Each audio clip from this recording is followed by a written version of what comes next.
Hey there, fellow investors. Jim Cramer here, and let me tell you, I've made my fair share of mistakes in the market. We've all been there, right? One blunder in particular stands out in my memory. It was the late 90s, the peak of the dot-com boom. Everyone was talking about this new thing called the internet, and stocks were soaring. I was caught up in the hype, convinced I had a sixth sense for picking winners. I poured a significant chunk of my savings into a promising tech startup. Sound familiar? The company's name doesn't matter. What matters is the lesson I learned. I ignored the fundamentals, disregarded the warning signs, and went all in on gut feeling. We've all been there, am I right? Big mistake. The bubble burst, the stock plummeted, and I was left holding the bag. It was a brutal wake-up call. That experience, as painful as it was, taught me a valuable lesson about the importance of humility, due diligence, and never ever underestimating the market's ability to surprise you.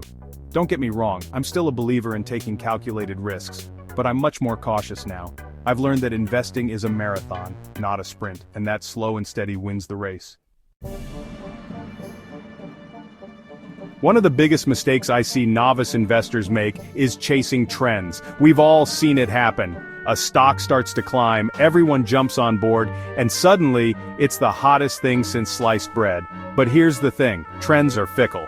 What goes up can come down just as quickly, and if you're not careful, you can get burned. Another common pitfall is emotional trading. We're all human. We feel fear and greed. But letting those emotions dictate your investment decisions is a recipe for disaster.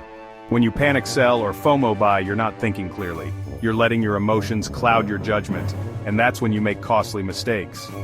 Remember, successful investing is about discipline, patience, and sticking to your strategy.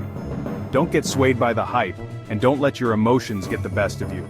Stay focused on your long-term goals, and you'll be well on your way to building wealth. Section 3. The importance of diversification and risk management. Section 4. Embracing a balanced and informed approach.